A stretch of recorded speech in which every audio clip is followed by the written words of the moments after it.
Hello, everyone. Thank you for joining us at this event. And tonight, as you all know, we are going to be talking about Mellon's Artist Studio program and how to apply to it, because some of these things can be a little tricky. So before we get started, I just wanted to introduce us, the staff of Mellon. So my name is Rachel Vera Steinberg. I am the curator and director of exhibitions. Hi, everyone. Thank you for joining. I'm Miriam, and I'm the programs and events manager at Mellon. Hi, everyone. I'm Maggie Pavo. I'm the associate director of communications and development at Mellon. Cool. So just to do a little bit of housekeeping before we fully dive in, we wanted you to know that this talk is being recorded and we will make the recording available on our website after tonight. So if you want to refer back to it at any point, please do so. But we will try to cover as much as possible with you all while we're here. Another housekeeping point, if you have a question at any point during this session, please type it into the chat. Maggie, who's also administering the Zoom session, will collect the questions throughout the session, and we will address as many as we possibly can at the end. We welcome questions if anything is unclear or doesn't seem to make sense, and we definitely want this process to be as quick and easy as it possibly can. So just going to go through a quick overview of what we're going to address tonight. So first of all, we're going to talk a little bit about Mellon as an organization, so you just know who we are and what we do, just very briefly. We will do a full introduction to the Artist Studio program, which you may have already seen through our website. And then we're going to go kind of like into the application. First, we're going to explain the eligibility, and then do a full overview of what is in the application itself. And then kind of like give some frequently asked questions that we've come across, and then take your questions at the end. So before we dive more in depth into the Artist Studio program, just to talk about Mellon, for those of you who already know us, hopefully you do because you're here. We are a nonprofit organization located in Dumbo, Brooklyn. We have been in Dumbo since our inception in 1995, when Dumbo was a very different place than it is now. Although we moved to our current space in 2005, and that was kind of like also when the Artist Studio program got really built out into what it is today. So yeah, our mission in general is to support emerging, underrepresented mid-career and women artists in the production of ambitious work. And we do that through our 3 core programs. The first one is our exhibitions program, where we invite artists to mount solo or group exhibitions within our 6,000 square foot gallery spaces. Often we are working with an artist to show their most large scale or most ambitious project to date. This is an image just of the current exhibition that we have on view at Mellon, which is a solo exhibition by Jessica Siegel called Human Energy. We also have an Art Ready is the name of our education program, where we work with New York City public high school students to introduce them to what it means to be a professional artist through field trips and mentorships with artists living and working in New York City. And then finally, we have our Artist Studio program, which is what we'll be obviously talking about today. And so this is just photographs of, I think, our artist cohort from maybe was it 2 years ago at this point? And we take photographs of them working in their studio at some point during the time that they're working there. So the Artist Studio program was launched in 2000 in response to the crisis of available, affordable space for artists living and working in New York City. The studio residency is 11 months long, starting at the beginning of September and ending at the beginning of August. And so for this coming year, it would be September 2024 through August 2025. The studios are all private, so it's one artist or collaborative team per studio space. They're accessible 24 hours a day, and they're located on the lower level of our building at 92 Plymouth Street. And they range from basically like 250 to 300 square feet. So important to note here that our studios do not offer any living space whatsoever. You cannot stay in the space. It's only a workspace.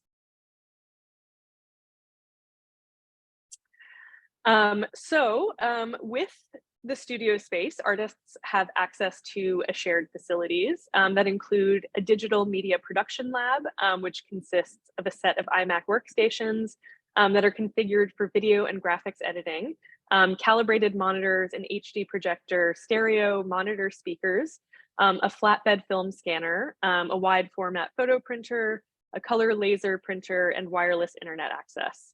All the fancy things. Thanks, Miriam. There's also an on-site fabrication workshop that includes a table saw, a bandsaw, a drill press, and a belt sander. There is also a full kitchen adjacent to the studios that is also shared with the staff. So in addition to that, we also provide each artist a fellowship fee that will be dispersed in smaller payments through the year. You do not need to do any reporting on this fee. It's for each artist to use as they need to support their studio practice. The exact amount of this fee is subject to change depending on our funding, which tends to fluctuate year to year. But historically and up until this point, it has been $5,000 for the entire year. And that would be split into smaller payments that come throughout the year. I believe it's 6 smaller payments. Yeah, okay. Okay, another thing to note, our building is a historic post-industrial space, which was once used as a boiler building. So it's very old. It was built in the 1880s, and therefore the space itself is susceptible to the conditions of whatever is going on with the weather at the time. We need to add a disclaimer here that this is a lower level space and we are right on the waterfront. Like we're literally across the street from the park next to the East River. So the studios can and do at times experience some flooding. So just a little bit about like the larger community of Dumbo. So Dumbo continues to be a robust arts community that we happily participate in. And as a resident, we would expect you to participate in as well. We are very close to other arts, residencies and arts organizations, such as Triangle, Brick Lab, the Sharp Willentis Studio Program, AIR Gallery, and Arts in Dumbo, and others. And we try to collaborate on programming whenever we can. This may or may not affect the studio residents, but the main program that we do participate in, which is completely mandatory upon participation in this residency, is Dumbo Open Studios, which happens in the spring. We also typically host another Open Studios, which would be in the fall or winter. And that would just be with Smack Mellon studio artists. And we often try to combine that with a like an exhibition or another event in the gallery. So to make it more of like a Smack Mellon event. So again, if you are awarded a studio, you are obligated to participate in all of these events, not just the Dumbo Open Studios one. So that is just a little overview of everything. So I will now turn it over to my colleague, Miriam, who will explain the eligibility criteria and then go through a little bit of the application itself. Awesome.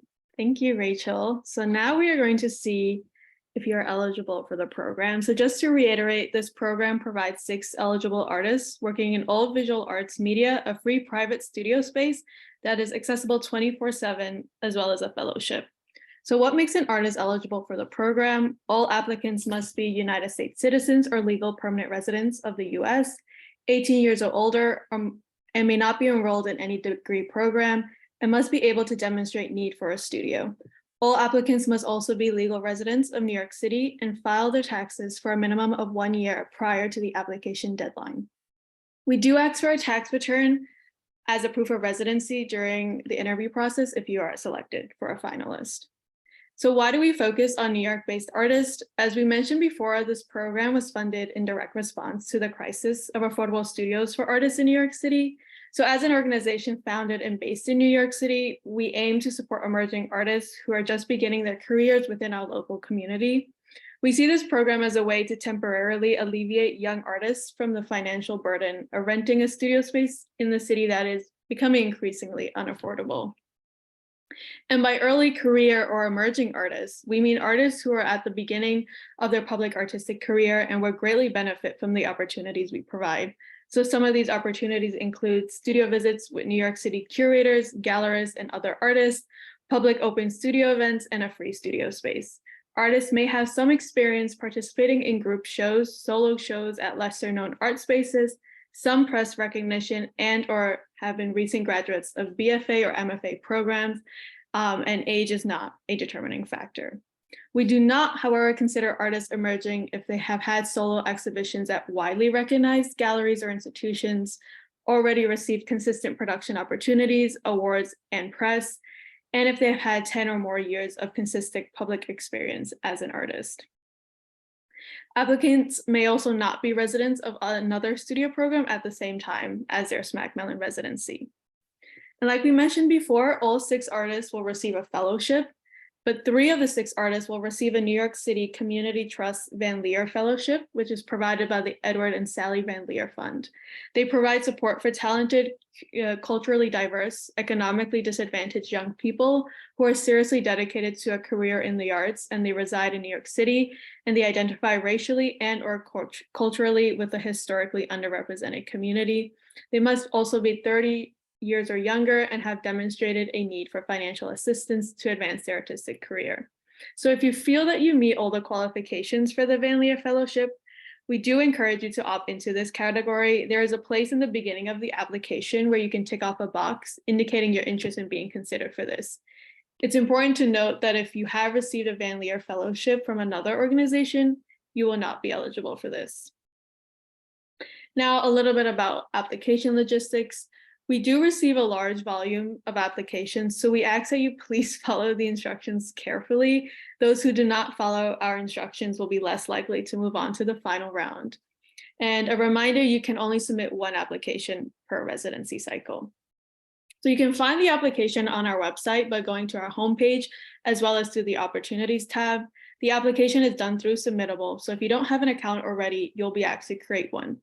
The button to get to the Submittable portal is on the open call page on our website to the left of the screen below the header image. It's green and it says apply. And here's a list of all of the open calls on our Submittable page. The open call for the studio program is on the bottom, and the application instructions and eligibility requirements will be reiterated at the top of the Submittable page. Now onto the submission materials. So we will ask you for your personal information, which includes demographic details, your gender identity, race, ethnicity, and income level. This is required information, and we include it because our funders require us to provide them this information. However, we will not make this information public. You will also be asked to upload a resume or CV. This will also not be shared with any of our panelists. This is for us to assess what point you are in your artistic career. You don't need to include any employment information. We are just looking for opportunities you've had to show or make your art. We also ask for a brief artist statement and a brief statement of objectives. The artist statement should describe your practice in general and or more specifically the work you are submitting in the application. The statement of objectives should outline how you plan to use your time in the studio if awarded. These statements will also not be shared with the panelists. This is just for SMAC Mellon staff ourselves to understand how the studios will be used. We also ask you to submit the names, phone numbers, and email addresses of 3 references, and these should be professional contacts who can speak to your work as an artist. Now, in terms of artwork materials, you can submit a maximum of 10 still images or a maximum of 2 videos and 5 still images. Please choose the option that best suits your practice. If you're primarily a video, performance, or other time-based media artist, we encourage you to submit videos as well as video stills or contextual images, such as a zoomed out photo of a video shoot. Each video submission should be 3 minutes or less, which means that jurors will not watch more than 3 minutes of each video. Again, we do receive a large volume of applications. This is why we require that your submission not exceed the amount of works allowed. So again, it's either 10 images or 2 videos plus 5 images. Unfortunately, Submittal is a rather limited platform, so this choice will fall on you during the submission process. If you try to submit more than 5 images as well as videos, the panelists will prioritize the videos and not consider anything after the first 5 images of the application. Videos in your submission should show your original time-based work, either media performance or installation of it in a physical space. Videos should not be used to show documentation of still work or a single channel installation. Videos in your submission should also not be a reel, but one continuous excerpt. Title credits should be listed in the video information section. We also have explicit instructions on how your images and text should be formatted. So images should be titled with your first name, last name, and a number, starting with 01. Images should be JPEGs and cannot exceed 1000 pixels in any direction. Videos must be either MP4s, AVIs, MOVs, or MPGs and cannot exceed 3 minutes. We then have a box titled Image Information or Video Information. Here we are looking for the title, media, date, dimensions, editions, and or total run of time of the work. There is also a box called image script and video script. Here we are looking for more information on the context or content of each work. So is this part of a larger series? Does this work have a specific history? Is there something particular about the display conditions of the work? If there's anything you want us to know about the work that isn't already self-evident from the image or video, please use this space. An example of self-evident information is something like, if your work is a photograph of a person sitting in a chair, you don't really need to write photo of a person sitting in a chair. So the image script is not required, but we do recommend it, and keep in mind that the script only has a 50-word limit. So here are a couple images of what these upload sections look like. So that is a little bit about the eligibility requirements and application logistics. Now I will turn it back to Rachel, who will give you some tips on how to submit a good application and talk a little bit more about the selection process. Okay, thank you, Miriam. That was great. I also just wanted to mention one quick thing in terms of the video script. Just note that it's only 50 words. That also goes for the image script. We have kind of a limit on the amount of words we have there because we have limited time to run through each application with the jury. And so we're like looking at the images while reading the script along with it. So yeah, 50 words is the maximum. So I would say use your space wisely there. Okay, so what makes a good application? I mean, that's definitely something that's very hard for us to tell you. Obviously, you as artists make good applications, but we can tell you a little bit of how to make your application a little bit more successful in terms of like, how it is in front of a jury. So artists will be selected based on the quality of their work and their potential for making the most of their time in the program. We prioritize the quality of artwork above all else during the first and second round interviews. Make sure that your images are clear and legible, and that images and videos are the most accurate representation of your practice as a whole and what you're currently working on. We look to these images to give us information about how you might use the studio space. We also highly recommend focusing on the actual artworks, the artworks and image video script. Again, as I said just now, we don't review the CVs, statements, and studio intentions until the very, very final round. And so the image and video script is a place for you to tell the jurors a little bit more about each artwork. If you have also submitted to this program in the past, we highly encourage you to include new or different works. Although the jurors are new every year, the staff is also the same, and we definitely like to see growth in your practice through the years. And I think that's maybe just a good thing to mention for any application.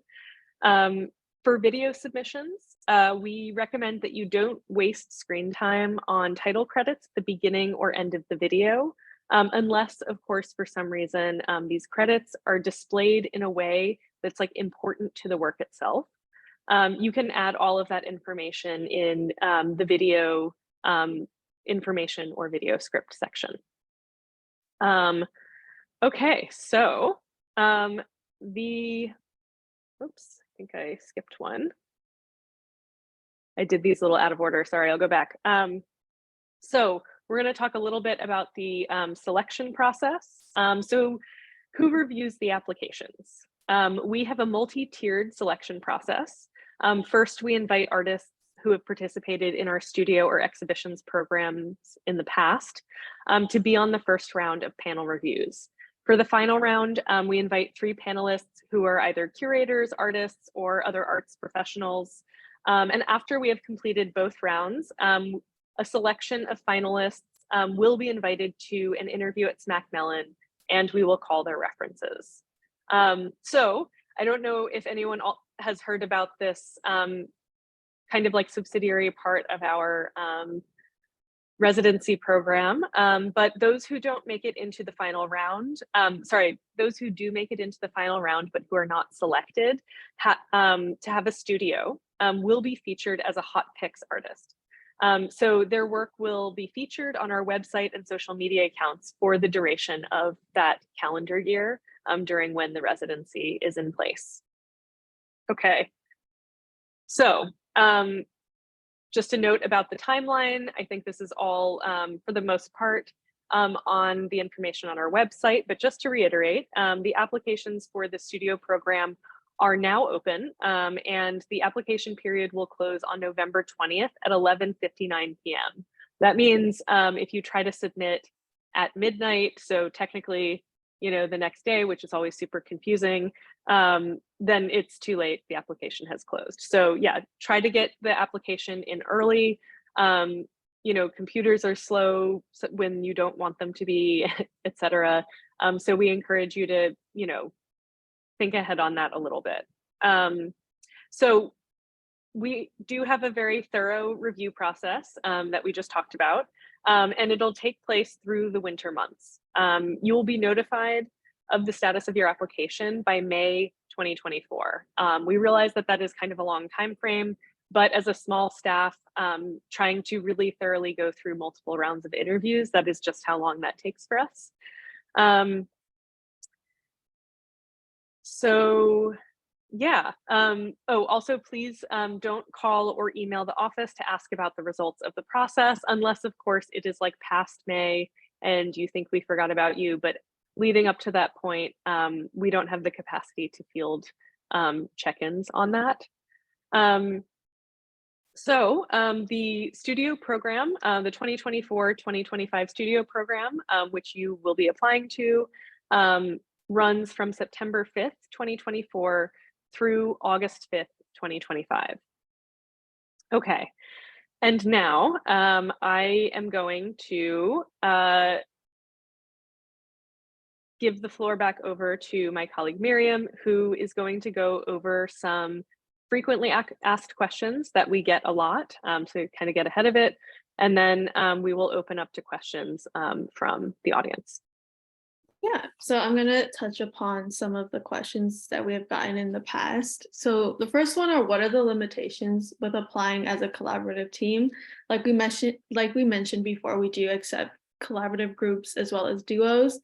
We do recommend no more than 2 to 3 people, and you must apply as a collective, meaning must apply with work that has been made together as a collective, and it must be an established practice prior to applying. Another question we get are artists who are not strictly visual artists eligible. So our studios are set up to support the work of visual artists. So this is what we usually prioritize. We do, however, support interdisciplinary practices. So if visual artist making is one component of a larger practice, we encourage you to apply.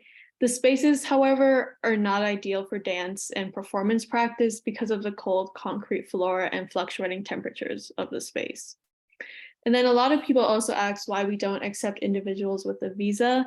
Mainly, this is a rule from our funders, and also the length of the application process for this residency usually takes 2 years. So the visa certainty of when you apply may not be the same months later. And then the last commonly asked question is, what does it mean to be historically underrepresented? And we don't have strict rules or categories when it comes to placing, like figuring out if an artist is historically underrepresented. We usually accept all races and genders, but as an organization, we have always prioritized underrepresented communities, which is part of our mission as well. And yeah, that is some of our frequently asked questions. Now we will open up the floor to anybody else who has questions. We have 2 questions in the chat, so I'll read them off. The first one is, I was exhibited in small shows over 10 years ago, but since moving here a decade ago, I have not had the resources to paint. Am I still eligible? We'll take that one as the first question.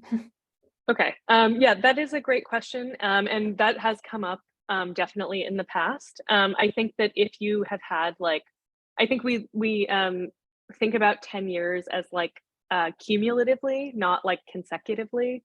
So if you have had like less than 10 years of practice altogether as a working artist, then yes, we still consider that to be, you know, early career.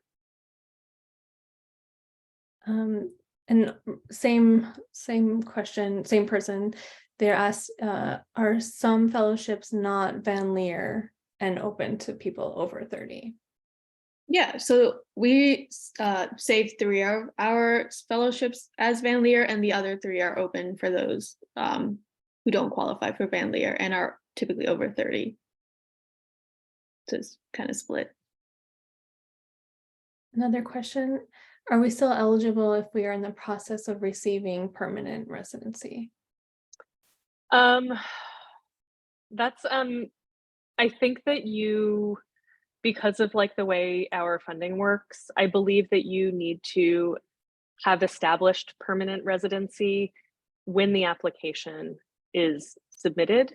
So if you're still working on it and it's not like fully submitted, we would definitely encourage you to try and apply again next year.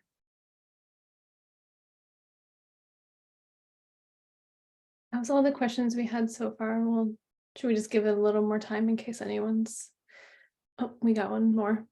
Can you be an MFA student at the time of application and you're graduating in May? I believe if you have already graduated, it should be okay before the residency program begins.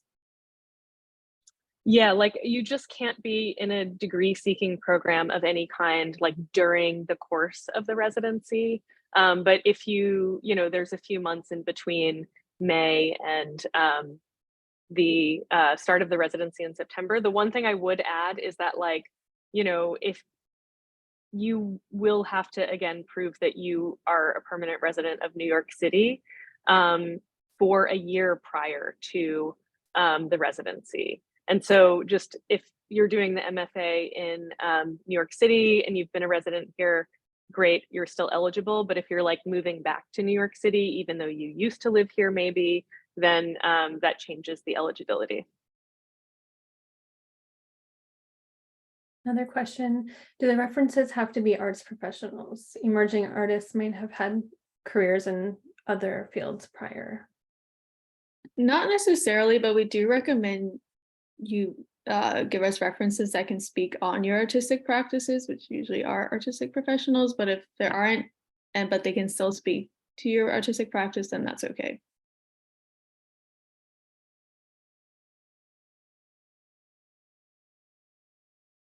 When do we contact the references? When do we, like as SMAC Mellon, contact the references? So we don't contact references until like the very final round, which takes place in the spring.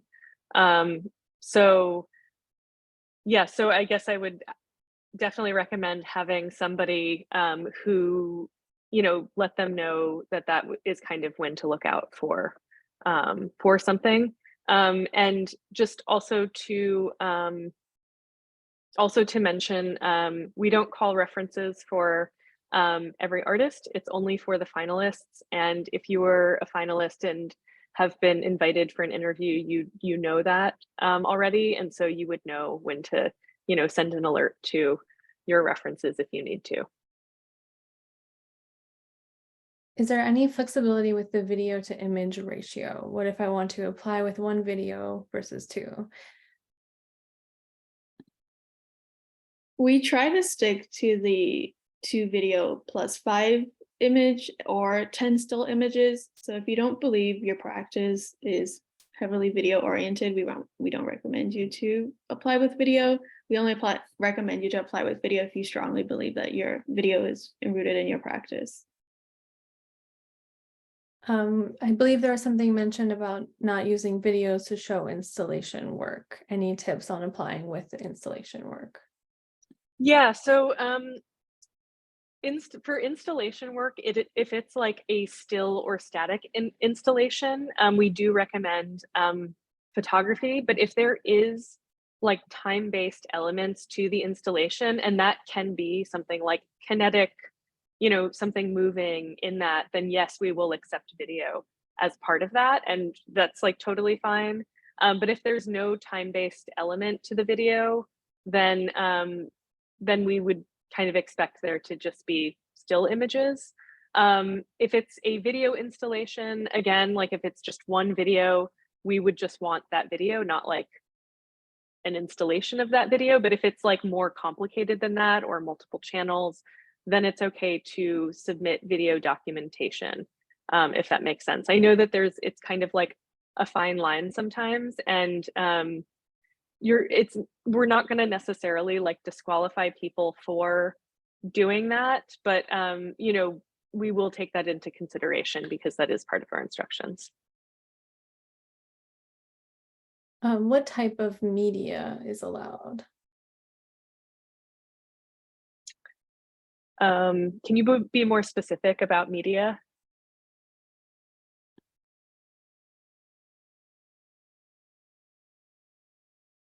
Let's see, I'll move on to the next one so we can answer. Okay. Please talk again about the requirements for open studios beyond Dumbo Open Studios. Beyond Dumbo Open Studios, we also have our own open studios, which is a similar concept. You just open your studios up to the public, sort of as a way to give back to our community. Yeah, so it's basically like Dumbo Open Studios typically happens in the spring, and it's a Dumbo-wide event. So not everyone, but a lot of people who have studios in Dumbo participates. But this would be the same type of event, but just at a different time, and like not a part of like the entire neighborhood. It's just a Smack Mellon event. Are there any recommendations for a sound artist work samples?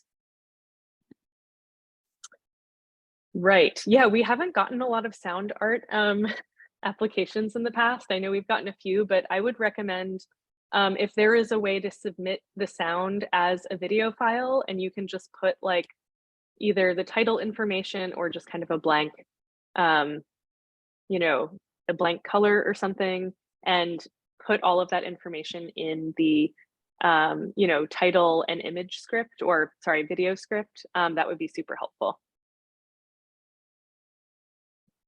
What are the limitations to what you can fabricate in the studio, i.e. is there no dust, no sound, etc.?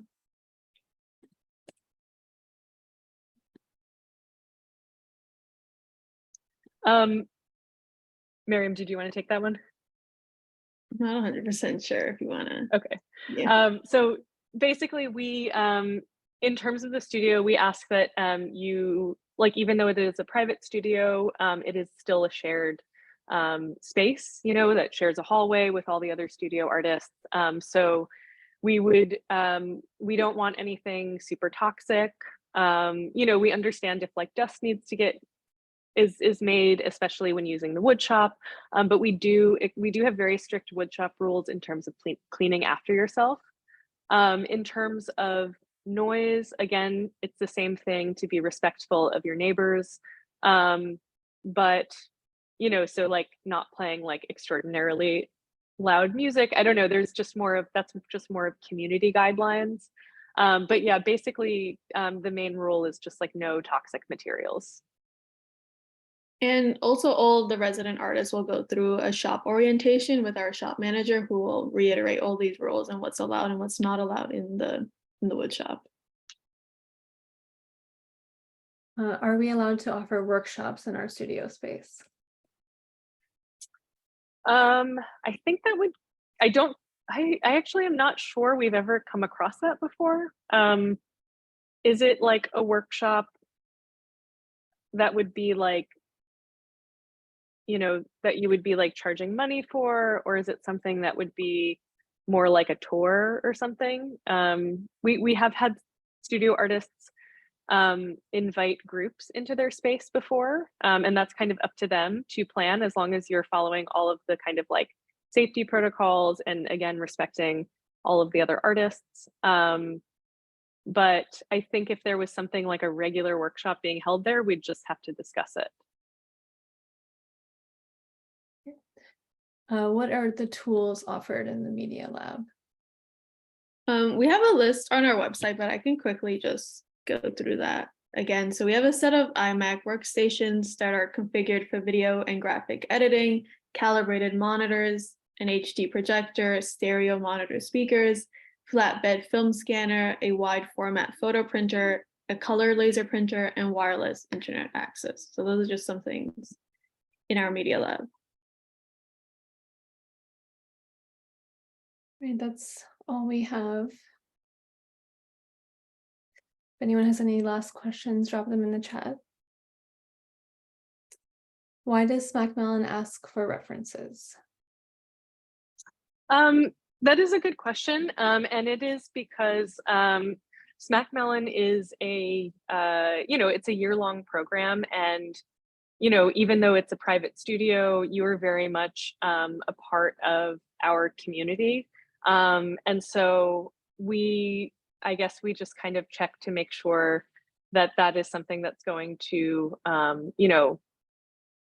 work with our community. We really want artists who are going to be, respectful of one another, and to also be excited to be part of that community. And so I think we ask for references to like make sure that we're giving the opportunity to the right person.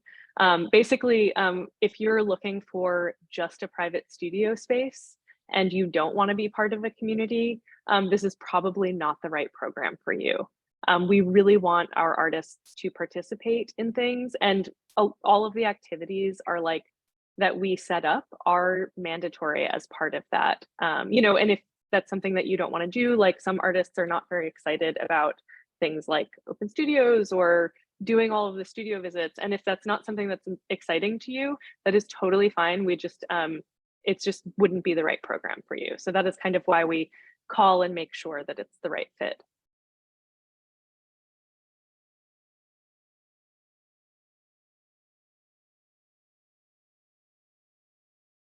All right, final call.